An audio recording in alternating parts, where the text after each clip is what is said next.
Hello, everybody. Welcome to the world's best dad show. You're here with Brian and Adam. I'm Adam. That's I, Brian. I'm Brian. I already said that. I know. I'm reiterating because it's important to me. I'm Brian. That's Adam, and we are the two dads, the bros that are running the show. So there you go. Yeah, Welcome. I'm Adam. I'm Brian. That's funny. Okay. And also, that shirt that you have on, that sweater that you have on kind of looks like a sailor's uniform. Yes, I'm actually a member of the Merchant Marine, as you know, and sometimes I get right off the ship and come straight to the office to do this show with you. What exactly does the Merchant Marine do?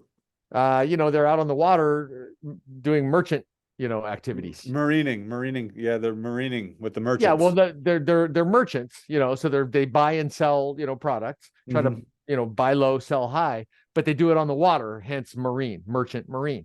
Or are they merchants who also they carry guns and stuff? So they're merchants, but then Hmm. also they might invade an island or some other foreign enemy's territory if they need to. I Merchant mean, marine. we may need to look into this and get back Mhm. to the listeners, to the viewers at another time, but Yeah, it's we'll along get those lines. we'll get back to them on the next episode of the show. Okay, everybody, you're here with Adam and Brian. This show is brought to you by our company that we own, chocolate company called Fortunato Chocolate. Check us out on www.fortunatochocolate.com. If you like the hot dad content, consider mashing the Oof. like button and subscribing to the show. Mm-hmm. Any other All that. anything you No, want to add to that? I just want to say, thank you to anyone who's listening, who's watching, and anyone who goes to the website, buys a little chocolate. We have a book also that's coming out shortly. You should remind the folks right behind Adam there, Finding Fortunato, a wonderful book about our company's chocolate business experience and how it began and how it's going and all that good stuff. And my brother Adam has many good qualities, but among the best of his qualities is ability to write a grippingly good book. This book is good stuff. Thank you, bro. I Mhm. appreciate that. It's mostly about you. So thank you for being a guy who will live a good story that I could write about. I've tried to write other books, but the stories aren't as good. A Mhm. fundamental part of good chocolate, I was just thinking about this because we tried some Mhm. chocolate bars made by other companies. Yes. Fundamentally, you just have to have really good genetic variety of cacao with good Yes. processing to have very delicious chocolate. And you Yes. could be the world's best writer, but if you don't have a Mhm. good story to tell, then your book is going to be boring. Yeah. Yeah. Yeah. Yeah. Yeah. Yeah. Thanks for living a good story so that I had something to write about, Brian. It was my pleasure. Yeah. That's why I Except did for it. Honestly, as I was out there in the jungle doing the thing, I thought, you know what? I'm not doing this for me. I'm doing this for Adam's future book, even though I didn't know you were going to write a book yeah. at the time. Yeah. Yeah, but I thought maybe. I appreciate it. I appreciate your foresight on that one. Absolutely. Well, Yeah. and speaking of foresight, anyone who's got the foresight to go to the website and look at our chocolate, we really appreciate it. Let's get to the show, bro. Look at and you know what else, man? You need good segues to have a good podcast. I mean, if your segue game is not strong, then your podcast will not be You, strong. We can yeah. agree on Oh, that. oh, it's not a podcast. It's a show, Brian. Sorry, It's that's a my show. That's right. This is not a podcast, Adam.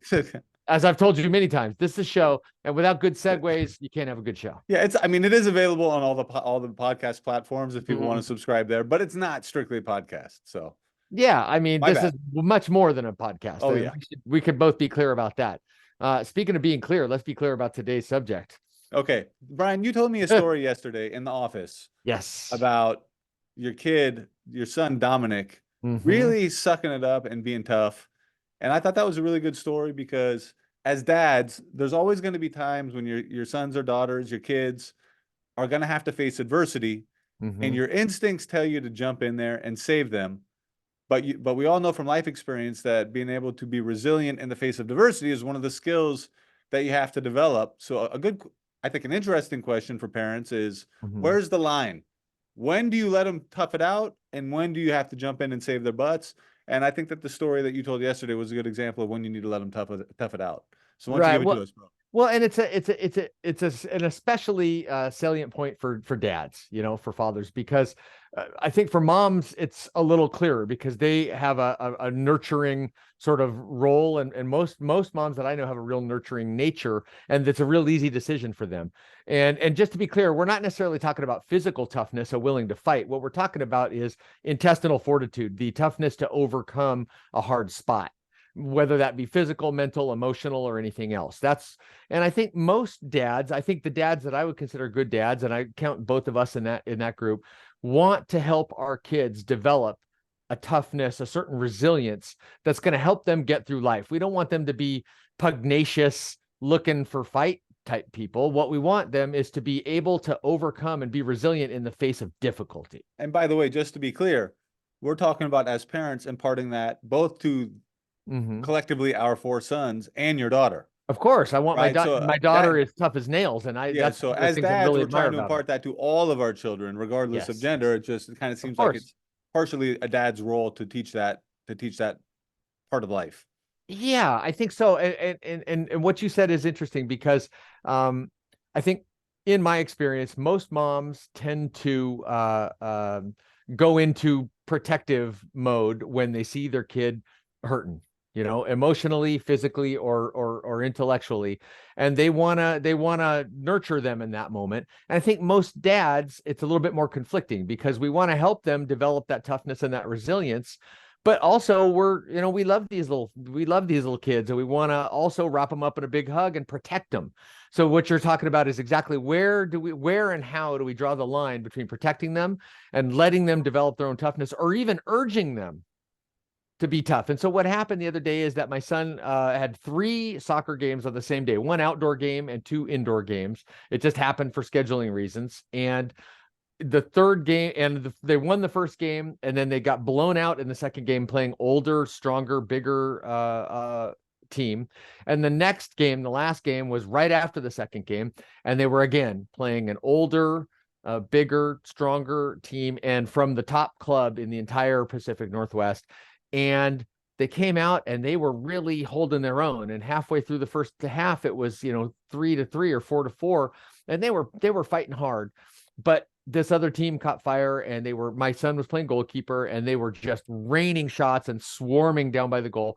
And at one point, my son went aggressively for the ball, got the ball, but knocked knees or hurt his knee a little bit. And for the rest of that half, he was feeling a little hobbled, and he was kind of teary, and he was crying a little bit. And I sort of went down to the goal and told him, just, keep it loose, keep moving, and so forth. He came out the half. We got some ice, put it on his knee. And we had 1 sub, and that sub went in, and all these kids were exhausted.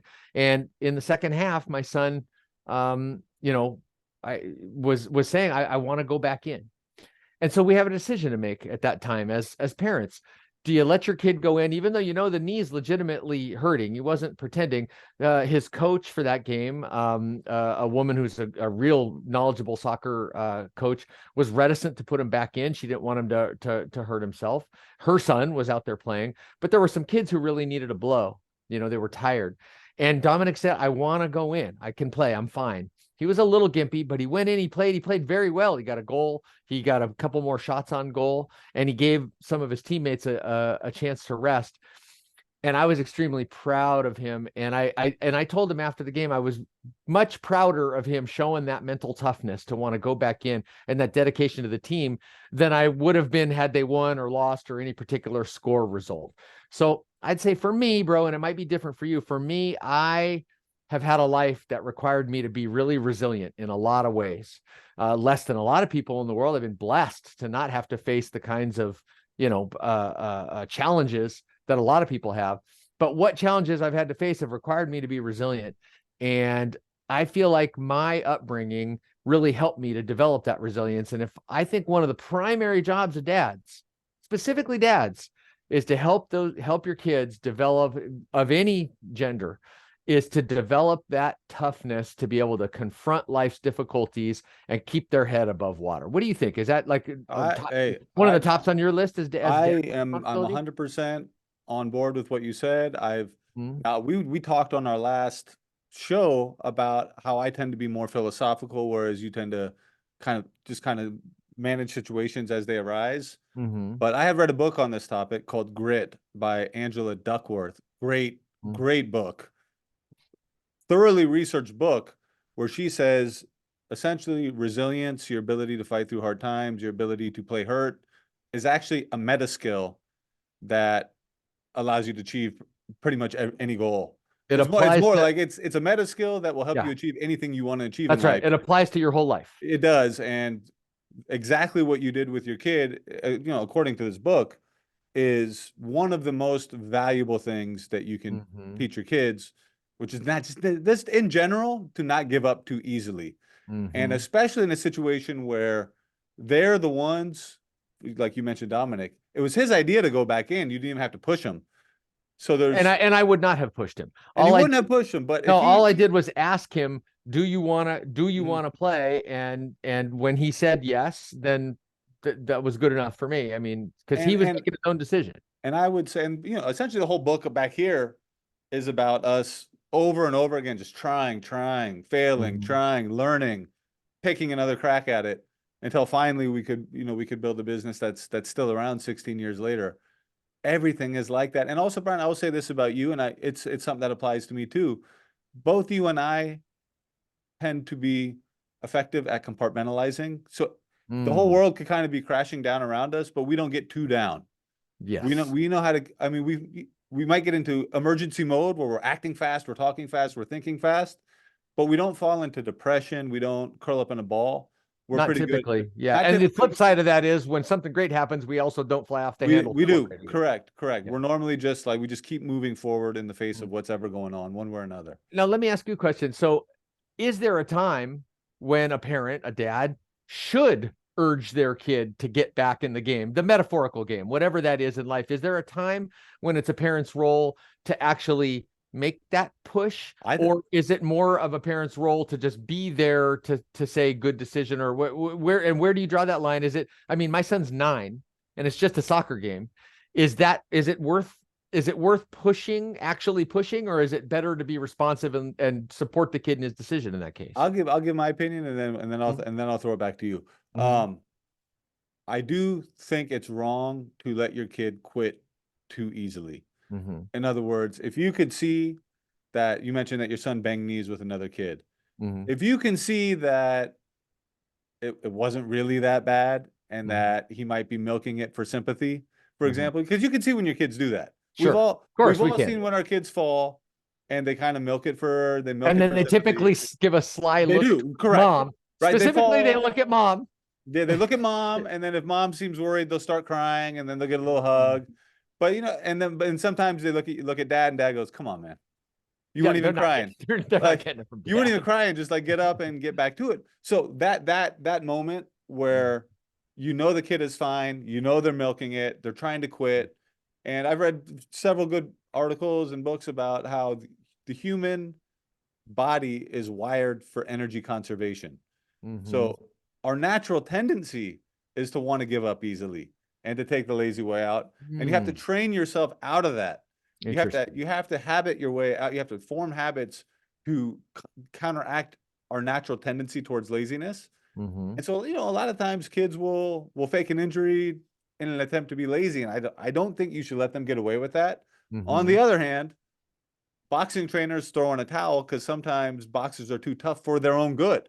Yeah. And Yeah. Yeah. and you might have your kid trying to impress you or trying to Mhm. earn some brownie points by going in the other direction. Like, Mhm. my knee hurts, but I want dad to be proud, so I'm going to go back out there because that one time when I did it, he told me how proud of me he was. And Mhm. sometimes you got to step in and intervene to keep your kid from being too tough for his own good too. So Mhm. I think it's a delicate balance, but we we from experience as adults, as the dads, we're the ones who, like a boxing trainer, for example, have to know what the correct decision is for any particular situation because we're supposed to be the ones who have the wisdom, and kids don't have the Mhm. experience yet. So that's what we're there Yeah. to kind of coach them and guide them. What do you think? So I agree. I mean, I think we talked a little bit in the last show about how things change as kids get a little older and a little more intellectually and emotionally mature. So I think a 9-year-old boy is kind of right on the cusp from being a little boy to being, a preteen. He's right in that cusp area in today's world, and I think Dominic is old enough to make his own decision in terms of how he's feeling. I Mhm. can't, I'm not feeling his knee. So I was willing to let him, but I agree with you. There's times what I really want is for him to understand that being on a team means you've made a commitment and that sometimes you need to sell out for the good of the team, for the good of the whole. So, and I think he did. He felt like other guys were really dogging, were really tired, and someone needed a breather, and that he could get out there and help him because he'd had some rest. And he specifically said, so, Hawk is tired. I can go in for Hawk. And Hawk's mom was the coach. And Hawk's mom was worried about Hawk. He wasn't moving. And she was saying, Hawk, you got to keep moving. And Dominic said, let me go in so Hawk can get some rest. And so that I really liked. I didn't feel, in this particular instance, I didn't feel like it was my job to try to push him or tell him either way. I just said, if you want to go back in, if your knee feels okay, it's fine to ask coach. You know, I won't stop you. Now his mom, ironically, was a little bit And you say ironically, because she's usually the really tough competitive one. And in this she case, is more competitive than I am and more intense about pushing him to do more soccer and to train harder for soccer. But her nurturing instinct kicked in when he was hurt. And she was concerned that he was, you know, that he go back in. And I talked to her about it after. I said, you know, it's tough to have it both ways. If you want him to be intense and tough, when the moment comes and he wants to show his toughness, you can't pull him back. You got to let him establish his own toughness, and it's going to help him with his, you know, mentality. So I thought that it actually turned out really well. He went back in, he played well, his knee's fine, and I think he showed himself that, and us, but mostly it's for himself. He showed himself that he's capable of overcoming that and getting back in there and laying it out for the team. and I can give a counterexample of this, of a time when my own dad didn't push me to stick it out. And now I look back on it and I regret it. Do you wish he had, or you wish you had? Well, I wish he had Both. stepped in and kept me from quitting. Okay. I wish he would have stepped in and encouraged me to be more resilient. This isn't an injury, but I was playing. I played basketball, and I was a decent basketball player. I wasn't a great basketball player, but I was decent, and I could have been pretty good. And I played for a basketball team when I was 12. And basically, this basketball team had lined up a series of car wash fundraisers. So we were practicing 3 or 4 nights a week. We had games on Saturdays, and then on Sunday mornings or something like that, we were going to be out washing cars, trying to raise money for uniforms and traveling and stuff. And I just made a decision that I didn't want to go to those car washes. And I told my dad, you know what, I'm quitting the team. It was a stupid decision. It was just a stupid 12-year-old decision that I made. So it had nothing to do with the athletics. It was just that you didn't want to do the car I wash. just was being lazy, dude. And you were talking, it was ironic because in practice, I practiced hard. I was one of the guys who worked pretty hard in practice. And I started for the team. Even though I wasn't necessarily the most athletic guy, I did start on the team. The coach had a high regard for me. And I remember he called me on the phone. He said, Adam, where are you? And I said, yeah, I'm not coming. He said, come on, man. I said, actually, you know what, coach? I think I don't even want to be on the team anymore. It was a stupid decision. It was a stupid decision. And he said, Adam, don't do this, man. Come on, come on, come on. But I didn't want to go get up early and wash cars on Sunday. I wanted to sleep in on Sunday. And I told Dad I was quitting the team, and he just basically let me. He just let me. And in fairness to him, he was going through some tough times in his business and in his marriage. So he just wasn't, you know, he didn't probably necessarily have the strength to help me endure through something that I should have endured through. And I look back on that. So that was a time when it would have been good for my dad to say, no, man, that's bull crap. You got to push through. Hey, look, no, I'm not accepting this. I'm driving, like, get in the car. I'm driving you to this car wash.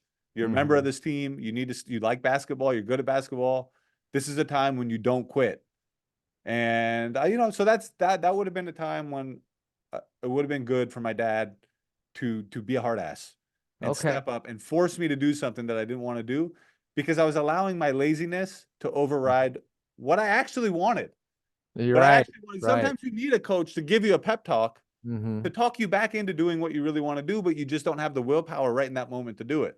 Yeah. So now, I told the story about my son Dominic, and there's others I could tell about my daughter Amara. Have you had occasion to see any of your kids show or not show the level of toughness that you'd like to see, and what happened and how that make you feel? So I have several, but in particular, I'm remembering seeing my youngest son, who's 5, learning to ride a 2-wheel bike. And I remember one day he was just learning to ride on 2 wheels. He had just started to understand the balance. And he's riding, and his handlebars turned, and he went flying off the front of his bike onto the gravel in the street. And his knee got all jacked up. I mean, it was looking like hamburger. He ate it hard. And he started crying, and then he came over and sat on the grass next to the road. And I brought his bike over, and of course his mom came running down, and she was trying to talk him into, hey, come on, come back inside and rest. And Daniel said, he's wiped off the tears off of his face, and he said, no, no, I want to keep writing. I think I can keep writing. That's a younger brother with two older brothers Yeah, right and there. I told him, and I just That's a told Nary, I tough was test like, right and there. I told Nary, you got to let him get back Mhm. on the bike and ride. And Mhm. his knee was all bloody, and I mean, he was in bad shape, but he got on his face was all dirty, you know, because when they're crying and they have tears on their face, then dust Yeah. starts to stick to their face. I mean, he's a mess, man. Mhm. But he told his mom, no, I want to keep riding, and he rode for another 30 or 40 minutes, and I could see how proud it made him just Mhm. intrinsically, because there's an other than your parents being proud of you, Mhm. you do get some sort of intrinsic dopamine rush from overcoming a hard situation. I don't Yeah. know. Yeah. There's something about that that just internally makes you feel proud too.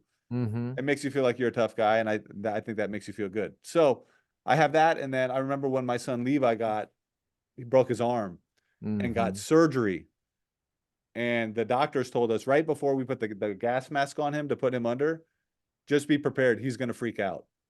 And they Mhm. said that in front of him. And then little Levi told me like, Meaning when he wakes up from the no, anesthetic. they say when kids, right when they're putting the gas mask on a kid, Ah. the kid starts to struggle Okay. because something about being in the surgery room with all those people around Mhm. them and getting a mask on their face really Mhm. frightens them.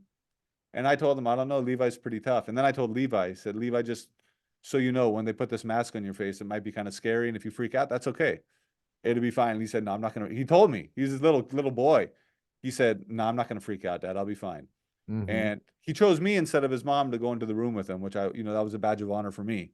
So we Mhm. walked down the hallway to the surgery room, and he climbed up the little step ladder into the surgery table, and he laid on bed, and he laid in on the bed, and there's all these surgeons with their scrubs on and their masks on, and there's these tools all over the place. And he laid on this bed in the middle of all these strangers, and they put the mask on him, and I held his hand, and he went under, and then when I was walking out, the surgeon said that never happens. That never, ever, ever happens. That's a tough kid. That's a tough kid. Nice. And Nice. I didn't make him be tough. He just was tough on his own. And I felt really, really proud about that. That's Because great. Well, he kept his composure. yeah, I think that's the thing as dads that we want to help our kids get is that composure. And in any way that we can help. I mean, some of it's just nature. Some of it's just how they're born and how they are. There are kids who are high strung and who are kind of panicky. I don't think any of our kids are necessarily exactly like that, but yeah, I was really gratified to see Dominic making a decision on his own. We didn't really push him. We made the decision available to him. We said, if you want to go back in, you can. And he made his own decision to go back in for what I thought were right reasons. I didn't really get the sense that he was processing it through a filter of how are my parents going to feel about this. Mhm. So that was real heartening for me because, life's going to send hard knocks your way, and you'd like to think that you've got some coping skills. And I think one thing that I've sort of read a little bit about is that many teachers and people that work with younger folks these days are saying is that there's a real lack of coping skills in today's, for example, in America's universities now. Kids that don't get a good grade or that things don't go their way, they're having a lot of mental and behavioral health problems around a lack of coping skills and around a lack of resilience. And so all I know is I've needed to rely on my resilience throughout my life. And if I could give one thing to my kids, if I could choose between my kids being hyper talented, hyper smart, or hyper hardworking and resilient, I'd take the hardworking and resilient because I think that is situation agnostic. It applies to everything. What It's a you're meta talking skill. about, a meta skill, what you're talking It's about. a meta skill, and Mhm.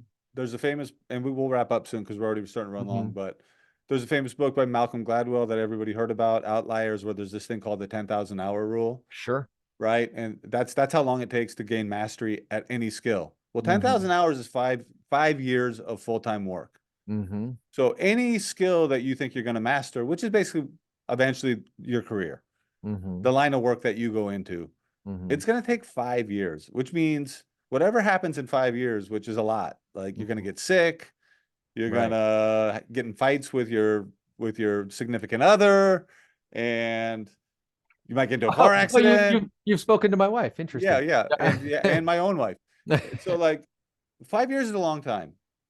But one way or another, you're gonna have to stick it out in one line of endeavor for 5 whole years Mm-hmm. if you want to get pretty good at something, Mm-hmm. which means you're gonna have to endure through life. Yeah. You're gonna have to let life not get you off the path that you're on. And life will happen. It's not Oh, going to Chuck, cooperate. yeah. Mm. You're gonna get sick. You're gonna get hurt. You're gonna get in fights with people. Mhm. There's gonna be weird political stuff. You're gonna get in arguments with your best friends. You're gonna roll your ankle when you're out playing basketball. You're gonna Mhm. get surgery on your shoulders. Like all kinds of bad crap's gonna happen. But no matter what, you got to stay on the path towards what you're trying to get towards. So yeah, grit is a meta skill. Absolutely. Absolutely. Well, Yep. so we've determined dads should do whatever they can to help their kids build grit because it's a useful thing for the kids to have. While also being wise enough to keep kids from doing damage to themselves by being too brave. There you go. But by being too brave, which can happen sometimes. Mm-hmm. Yeah. Can All do. right. I guess we have that all figured out. All right. Well, we solved that problem, so we can just move on to some other stuff now. I mean, that was done. All right.